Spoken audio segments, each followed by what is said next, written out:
Olá, meu amigo, minha amiga. Vocês já notaram certamente que a figura do ex-presidente da República está saindo paulatinamente do noticiário. Resta, quando você faz uma busca no nome do ex-presidente da República, sempre alguma notícia vinculada ou à questão criminal, questão policial ou questão relacionada ao Poder Judiciário, aos seus direitos políticos que serão cassados e também uma série de reparações que ele terá que fazer em função de muitas representações, como nós aqui, o Portal do José, também fez, direcionada a cobrar do ex-presidente da República todos os recursos que foram utilizados ilicitamente, sem justificativa legal, para seu benefício pessoal, seu benefício eleitoral. Eu fiz uma representação que eu comentei ontem com vocês, que só essa, além de outras pessoas que movimentaram também outras representações que convergem com esse pedido, né, vai fazer com que o ex-presidente da República devolva mais de R$1 milhão para o poder público.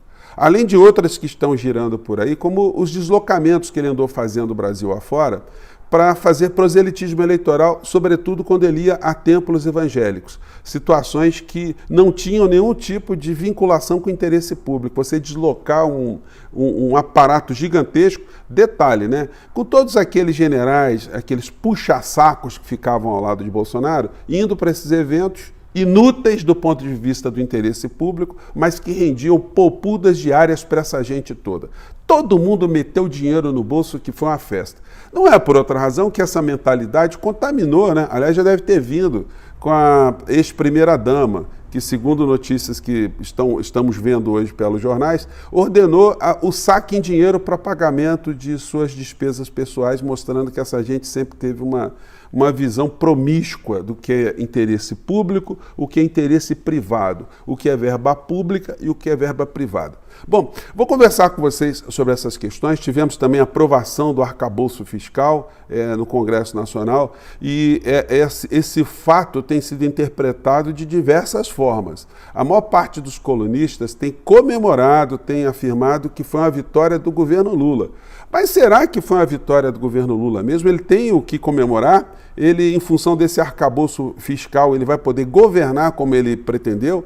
Ele governará para ajudar a diminuir de uma forma muito significativa os abismos sociais que nós temos aqui no Brasil? Pois bem, vou conversar com vocês sobre essas questões, mas antes de mais nada, quero desejar a você umas boas-vindas aqui no nosso portal. Se você está chegando pela primeira vez, se inscreva aqui conosco, e você que já é inscrito, confira a sua inscrição. Não esqueça de mandar os seus comentários, de dar o seu joinha também. Lembrando que todos os dias eu tenho aqui um espaço com vocês para a gente interagir, né, no nosso chat entre 5 horas, 5h30, um pouquinho às vezes eu avanço nesse nosso encontro. E se você puder também, se inscreva no nosso clube de membros, que é uma forma adicional de você prestigiar, de você estar mais ligado aqui ao nosso portal, tá bom? Então vamos seguir em frente. Vamos às notícias aqui.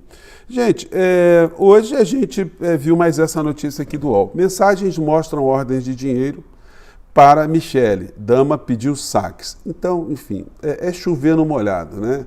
É uma pessoa que se une a Bolsonaro e que não consegue enxergar, depois de alguns dias, quem é a figura, quando examina o perfil dessa criatura e se envolve com ela, é sinal que o seu perfil moral, as suas referências de homem bom são muito diferentes, né, de grandes parcelas da sociedade brasileira. Pois bem, então ela se uniu ali, enfim.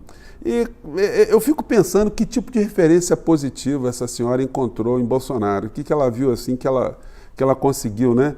Enfim, Freud explica. E o tipo de decadência que o clã está sofrendo agora está colocando essas pessoas apenas nesse mundo paralelo desempoderado. Porque uma coisa é as pessoas estarem no mundo paralelo e estarem ali com o presidente da República, estarem fantasiando no poder dessa figura, na genialidade dessa figura, suposta genialidade, suposta forma de exercer estratégias, a sua visão, a sua ardilosidade. Gente, como nós vimos ao longo desses últimos anos essa gente ficar fantasiando um suposto heroísmo, um suposto patriotismo, uma suposta genialidade, enfim. É uma figura tão confusa que gerava nessa confusão dele, desse reflexo, né, na cabeça de muitas pessoas, né, que até hoje ainda acreditam em algumas situações fantasiosas que vão sendo desmontadas a cada dia. Hoje tem um artigo muito interessante do Nicolau da Rocha Cavalcante, ele é advogado e jornalista. Ele escreveu um artigo chamado Semente de Bolsonaristas. Eu vou compartilhar com vocês um trecho desse artigo dele na nossa descrição do vídeo. Ele diz: o fator que favorece o bolsonarismo não é a polarização da política, e sim a imbecilização da discussão política. Ele faz uma diferença, o que é uma crítica ao governo Lula, né? Do modo liberal para uma ótica liberal, uma ótica de direita racional, para a ótica do bolsonarismo, que cai no extremismo, no irracionalismo, na fantasia, enfim, mostrando que isso é muito negativo em qualquer sistema democrático e que mesmo as pessoas do campo conservador têm que ter atenção em relação a isso. E nós, do campo progressista, nós também não podemos desguarnecer sobre o fato, né, da existência desse tipo de situação aqui no nosso país, e sobretudo o governo. O governo tem que ter uma atenção total de que é preciso, além de satisfazer todas as expectativas do mundo progressista, de neutralizar o que acontece nesse universo paralelo através de informação, através de contato, através de notícias, através de atos concretos e, sobretudo, de transmissão de informações desses atos concretos para a sociedade, porque são formas de você desmistificar, de você destruir, né, você desmontar as fantasias e a sabotagem. Então é muito interessante esse artigo. Você entra no site dos filhos nas redes sociais dos filhos do Bolsonaro, eles vão por essa linha da imbecilização, não vou nem chover no molhado. A publicação deles é sempre muito ruim.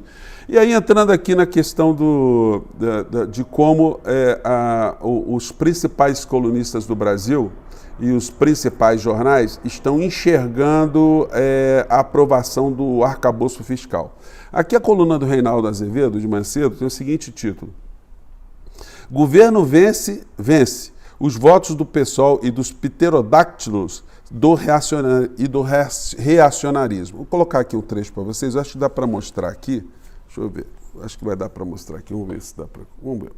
acho que não dá para pegar aqui. Vamos lá, 1, 2, 3, acho que o áudio vai dar, vamos lá. Minhas caras, meus caros, o governo obteve uma vitória maiúscula ontem com a aprovação na Câmara do texto do arcabouço fiscal. O texto base há 4 destaques que vão ser votados daqui a pouco, mas acho que se vai preservar a proposta do Cláudio Cajado, que foi o relator, que, por sua vez, conserva em essência aquilo que foi desenhado por Fernando Haddad e equipe com a concordância do presidente Luiz Inácio Lula da Silva. 372 votos a 108. O Reinaldo Azevedo,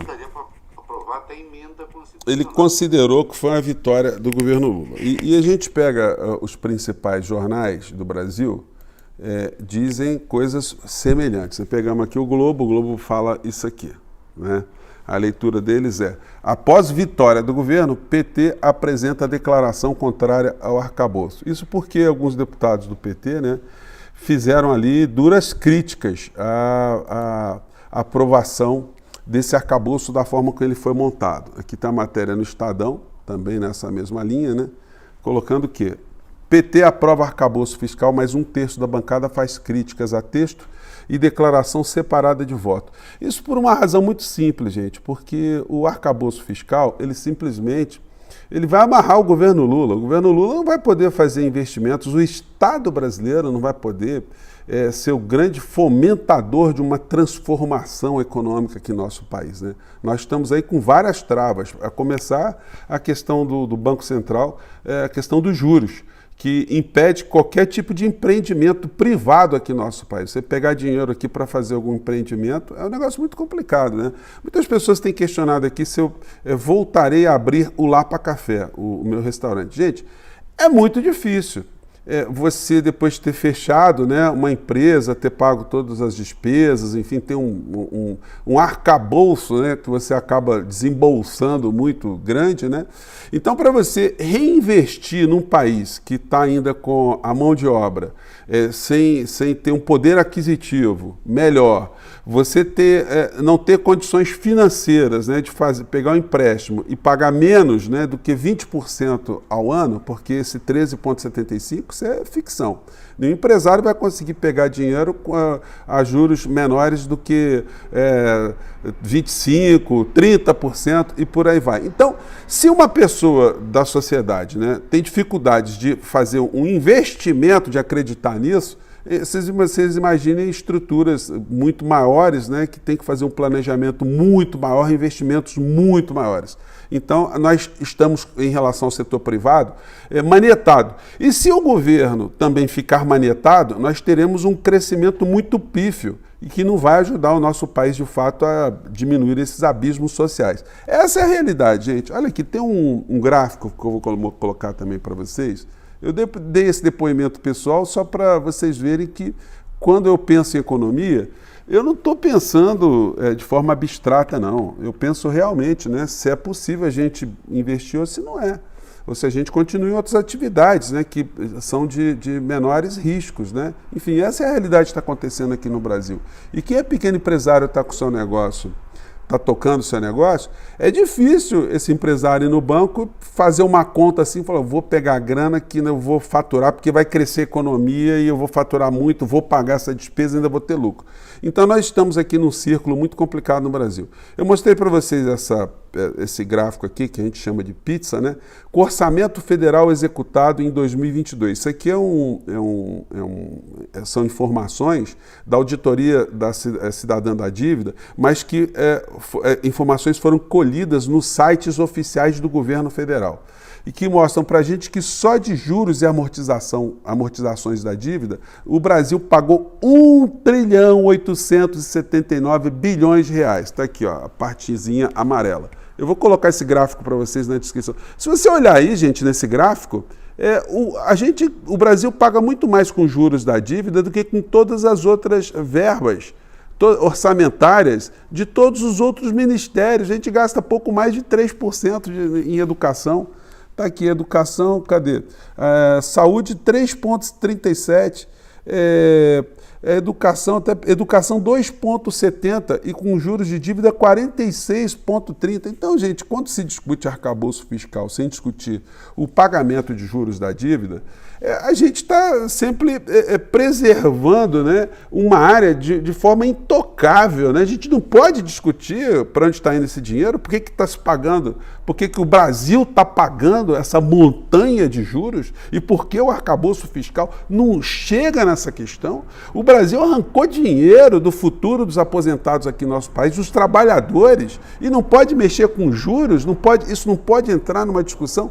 Então, muitas das dificuldades que o presidente Lula está tendo hoje é em função de não estar conseguindo se comunicar, porque não está fazendo lives, não está fazendo essa interatividade direta e, portanto, sem esse tipo de contato, não ajuda a politizar e a sociedade não ajuda também a ter força para poder enfrentar essa lógica, né? Essa lógica de como os debates são apresentados. E nós aqui temos esse papel, né? De jogar luzes sobre essas questões e de cobrar também. Pô, é para isso que nós estamos aqui. Nós estamos num país ainda que, infelizmente, está com a mentalidade escravocrata na estrutura de poder aqui no nosso país, onde se imagina que, dando algumas migalhas para os escravos, que estaremos todos felizes para sempre, sem mexer na lógica do modelo, sem mexer na lógica da distribuição de renda, sem mexer na lógica do tal arcabouço fiscal. Então, não é por outra razão que os deputados do PT votaram a favor para prestigiar o presidente da República, mas já sabem que é um arcabouço que vai amarrar o futuro do próximo governo, se coisas não forem modificadas nesse arcabouço ainda no decorrer da sua prática, da sua implementação. Gente, eu fico por aqui, mais tarde a gente volta, que temos muitos assuntos importantes, tá bom? Um grande abraço, até lá, tchau!